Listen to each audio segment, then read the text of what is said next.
ये कृषि कानून क्यों वापस लेना पड़ा, इस पे आप कुछ अलग सोचते होंगे, आपके परिवार के ही दूसरे सदस्य कुछ अलग सोचते होंगे, आपके मित्र कुछ अलग सोचते होंगे।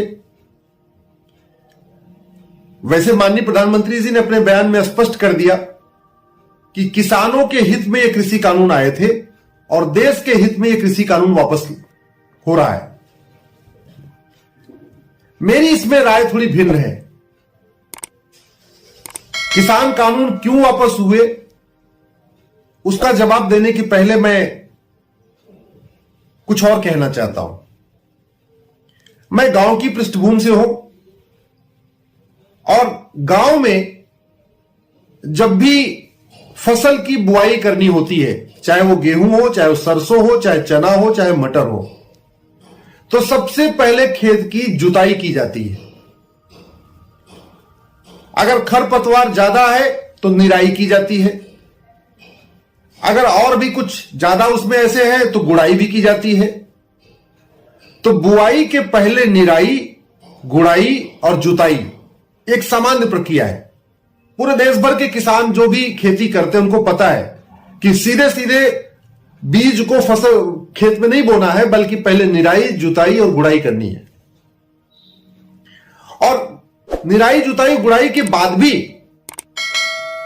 बीज बो दिया, फसल बो दिया, इसके बावजूद अगर उसमें फिर भी खरपतवार पैदा हो गए, कुछ अनावश्यक चीजें उसमें पैदा हो जाती हैं, तो फिर उसमें पेस्टिसाइड डालना पड़ता है खत्म करने के लिए। साथियों, इस देश में मेरा व्यक्तिगत मत है कि पेस्टिसाइड डालने की जरूरत है। निराई, गुड़ाई, जुताई करने की जरूरत है। कोई भी बीज बोया जाए, कोई भी कानून बने, वो तभी सफल होगा जब पहले निराई, जुताई, गुड़ाई हो जाए और उसमें पेस्टिसाइड भी डाल दें।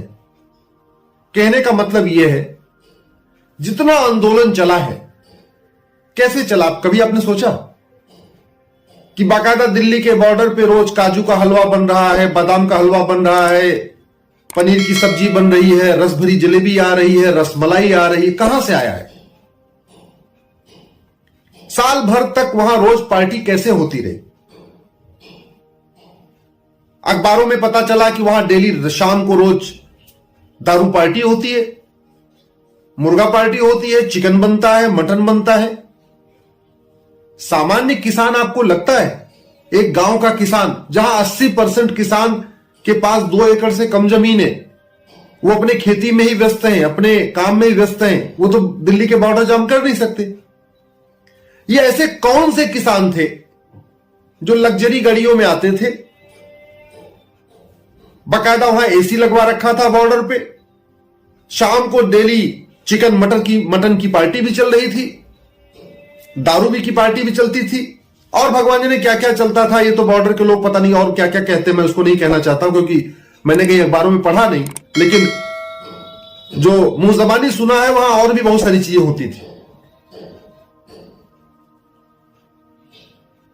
साथियों, अगर हमने भ्रष्टाचार के खिलाफ कठोर कानून बनाया होता, हवाला के खिलाफ कठोर कानून बनाया होता, काला धन के खिलाफ कठोर कानून बनाया होता, तो आज ये कृषि कानून वापस नहीं लेना पड़ता।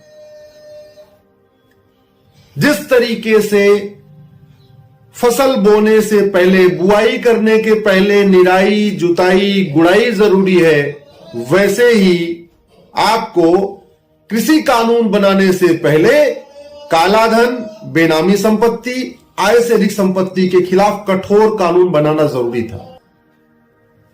आखिर ऐसे आंदोलन अमेरिका में क्यों नहीं होते? सिंगापुर में क्यों नहीं होते?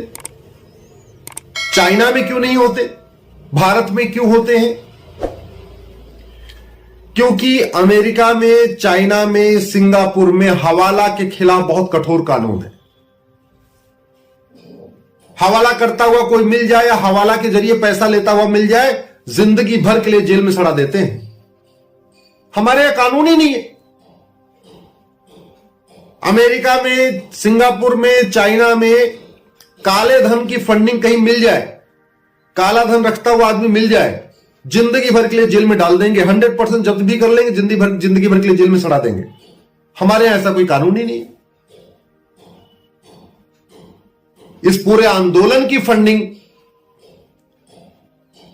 खाड़ी देशों से और कनाडा से हवाला के जरिए हुई है।